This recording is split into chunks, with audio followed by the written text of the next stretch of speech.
quite wealthy. He had injury, I believe it was with his leg, and they were looking to amputate his leg or amputate both legs. It was something very serious and quite dramatic. And kind of as a last effort, he ends up going to St. Seraphim, and St. Seraphim is in the monastery. I think at this time St. Seraphim is known to be holy, but he's not known to be a wonder worker, because St. Seraphim actually says to him, "This is my first miracle, and there will be many miracles after this." And he ends up healing Motovilov. Motovilov is married, like I said, he's well taken care of. Later on, they have this conversation, and Motovilov says to St. Seraphim, "Batushka, what should I do now?" And St. Seraphim says to him, "Well, you know what to do.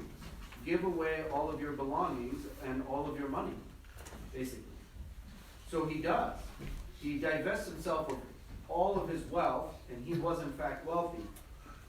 Now, later on in the life of Motovilov, so he goes from being very wealthy to basically absolute poverty, abject poverty, out of the, you could say, instruction of Saint Seraphim, and through the relationship that they had. Now, we also know in the life of Motovilov that, of course, we know that he saw the uncreated light. He was one of 3 people that was very close to Saint Seraphim. All 3 of them, interestingly enough, were all lay people. There were no monastics that Saint Seraphim was actually close with. They were all, I want to say all 3 of them were married men. I know at least Motovilov and one of the other ones was married, but they were all lay people, and they were very close to Saint Seraphim. He was the one that he entrusted basically the founding of the women's monastery and other things too, taking care of things. They basically took care of things for him. So later on in the life of Motovilov, he's in his very humble, it's described as being like a small home or hut, and they're so poor that the lampada light goes out. They've run out of oil. And Motovilov's wife becomes very upset. She sees the light go out, and she has this thought, "Why, Lord? Why is it that we had to give everything away, etc., etc.?" And she begins to grumble within her heart. At that moment, the light lights back up. And she realizes that God is going to take care of that. She realizes this is not a normal podvig, right? It's not a normal struggle.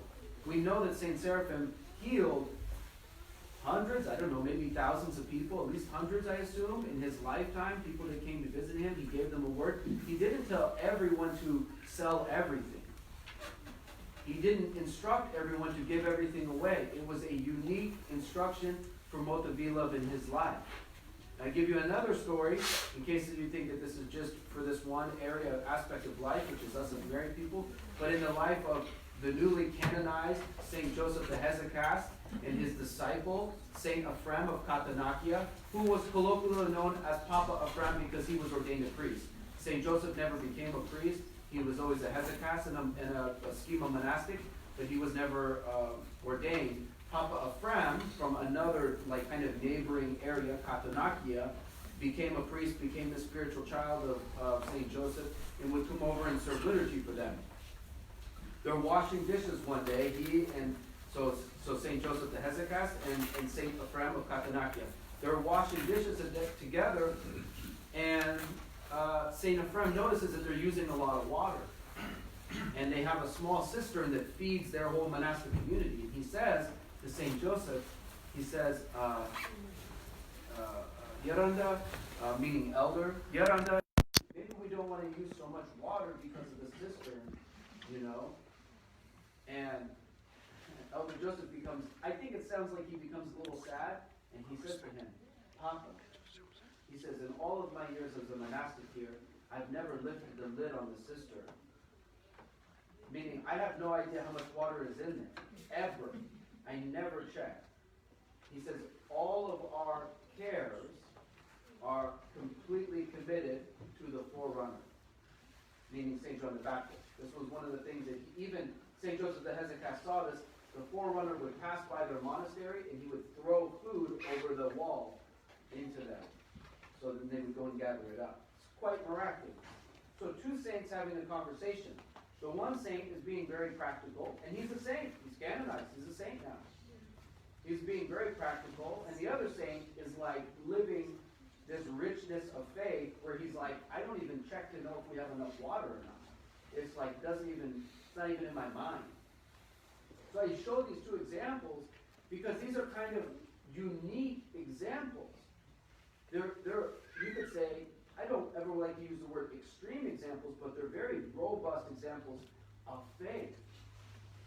And it's very clear from these stories that out of our weakness and out of God's condescension, this is not the norm. The norm for a Christian is to walk a middle path, also known as the royal path. The middle way. Right? So I don't fall off like we're in a fasting period. I walk the middle way. What is the middle way? I look at my calendar and I follow it. That's the middle way. That's what God expects of me. I don't go to the left and say, oh, well, I'm not going to fast, etc. Say, I don't want to, blah, blah, blah. That's the temptation from the left is for laxity, laziness, to commit sin. And I don't look at it and say, you know what? I'm better than this calendar. I'm so strong. I can go 3 days without food. Like, that's the temptation from the right. The temptation from the right is to do things without a blessing, to do things in an extreme manner. The temptation from the left is to do things with laxity. Generally speaking, God desires, right, for us to walk the middle path. I use these stories as examples of people who went off to the right, but they went there through the blessing of God, through their faith, through obedience, all of these things. But for you and I, we're just expected to travel down the middle path, which means, generally speaking, that God desires for us to be financially stable, right, and able to provide for our families. This is normal. I remember I talked with somebody one time and they were like, oh, Father, we've committed our family to the life of poverty. And I'm like, if you did, you wouldn't be telling me. So it's hard to know if you're committing to poverty or incompetence. I don't know which one it is, but I'm going to veer towards incompetence. If you have to tell me that, right? God desires for us to walk this middle path, to take care of our needs, to take care of the needs of our family. And the whole structure and design of the married family is to prepare and help us to accomplish this, especially those of us who are men, who by default will most likely support our families and our wives. Why is this? Well, there's a multitude of reasons. If you're getting married, maybe you both work. If you want to start a family, you need one person who's going to be diligent, being pregnant, raising children, nursing them, and other things that the husband simply cannot do. This is not an inequality of roles. In fact, St. Porphyrios, he talks about how deeply knit together the wife is with the Holy Spirit during the time of the child being formed in her womb. That there's something beautiful and mystical happening. So this is not a higher, lower kind of structure or dichotomy, the things that you hear about in our culture today and the way that things are painted, which is very adversarial.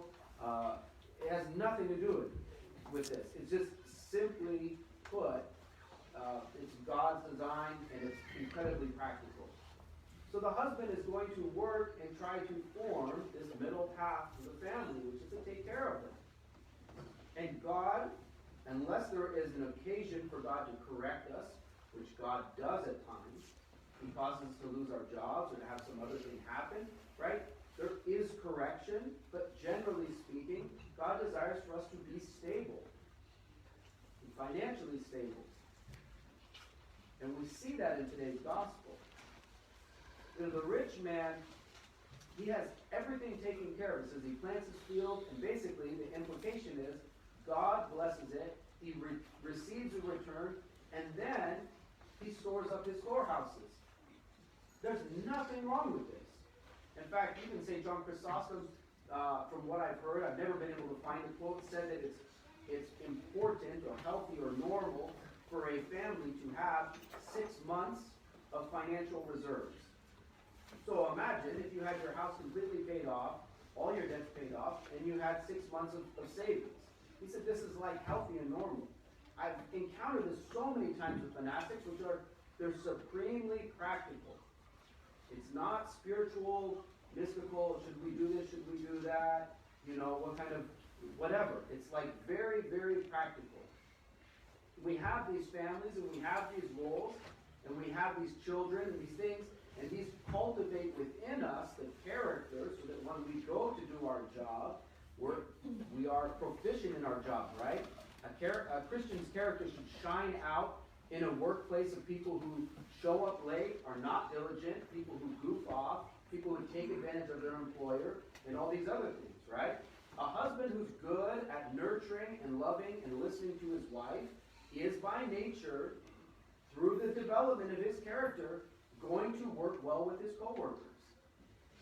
Because he's developed a skill set in his home. A husband, right, who has many children and learns patience and learns how to quell the anger within his own soul that can so easily arise, is known by his coworkers as being somebody who is self-controlled and emotionally stable. People like to be around people like this, and they like to promote people like this because they're trustworthy. Right? This is the same thing with women. The way that they nurture and love their children gives them these wonderful, beautiful, robust attributes, right? That they by nature can cultivate younger women and women around them, or if later on in life they come around to taking a job, what do people find? Wow, they're nurturing. They're helpful. They know how to serve. All of these attributes are designed within the family to give us the character so that we're able to live a calm and peaceful life in all godliness and sobriety. These are all the prayers that we pray for. And so the rich man today, he's been blessed. He gets his barns filled up. He's essentially taken care of. But he makes one fatal mistake, right? He doesn't glorify God in this. And then he doesn't see that now the excess of what he has is for the distribution to the poor. It's like, and this is a quote straight from St. John Chrysostom, he says, if you want to know the best return on investment, do you remember this? Anybody remember this? He says, the place to deposit your money, obviously he's speaking about the money that you can afford to give, right? The place to deposit that money is in the pockets of the poor. He says this bank returns an eternal investment. So when we're able to fill up our storehouses, and I don't mean to be living extravagantly, modesty in everything. Modesty in our homes, modesty in our relationships, modesty in our dress, modesty in the way that we conduct ourselves, the way that we express ourselves. All the time we're striving for this modesty.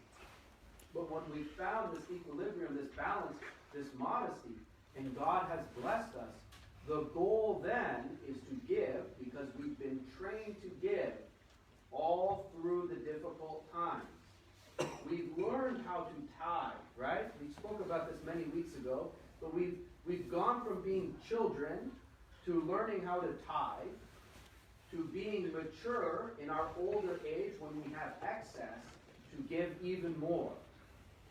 This is the natural spiritual development of a healthy soul. Right? The rich man, he takes what he's received, he's already on the middle path. There's nothing wrong, but then he finds he has more, and so he says to himself, and this is what's so interesting, he says to himself, I will do this. I will pull down my barns and build greater, and there I will store all my crops and my goods. So he has enough, and he's had enough to live on for quite some time. But he's like, you know what, Lord? This 2,000 square foot house is just not enough. We need to get 4,000. You know, this car, this Honda, this is sufficient, but you know what? Really, I need the Audi. You know, it's the increase. He's taking what he already has, which is suitable and acceptable, and he's like, but I need to have more. Right? He's got 6 months of savings, or he has a little bit of a 401k put away. He's like, but I don't need, however much for retirement. I need $5 million to retire. He says this, soul, you have many goods laid up for many years. Take your ease, eat, drink, and be merry. Now is the time to be comfortable. God has given you this bountiful field, right? It's turned a profit. You've now found a way to store up the money and hide the money in such a way that you're all taken care of. Now is the time to be comfortable. And then God says to him, right? You fool. This night your soul will be required of you. Then whose will those things be which you have provided? Meaning, you are not saved. This is as clear as it can be. You've saved up all this stuff. You're not going to enjoy it in this life. And the implication is, you're not going to enjoy it for eternity. You've taken that which was a blessing, your field, which turned a good return. You lived the middle way, but then you wanted to have more and greater and better than you even needed. And you thought you would find your life and your relaxation and your enjoyment on this earth. And God takes his life. And he says, so he who lays up treasure for himself and is not rich towards God. It's a completely, you could say, contradictory sentence, right? Who is the wealthiest? God. Who has no need? God. God needs nothing from us. And yet our participation, the freedom and the inaction of our free will, is the fact that we take that which we have been blessed with and we give it back to he who already has everything. It's incredible. It's part of being God-like. It's part of being God-like. The fact that we take this which we have when God has taken care of us and we give it back to God. The tithe that we give every week is an offering of gratitude to God. It's his money. It's what he's blessed us with. This is the way that we should conduct our life. It's not that we should not have anything saved up for retirement, right? And it's not that we should be negligent and so we can't make anything in our job because people can't trust us or rely on us. The natural flow and harmony of life is that we are trustworthy, people reward us, we're able to take care of our family with modesty, but then, over the abundance of everything else, we're able to give this back to God. This is the vision of Christian maturity. Many years ago, Bishop Michael, when I was taking a class with him, he said, what's the percentage that a Christian gives? And everyone says what? 10. 10%. And he's like, wrong. 100. He's like, he goes, what did they give in the book of Acts? They gave 100%. They gave 100%. He said, but in our weakness we give 10. But they had greater faith and more maturity than us.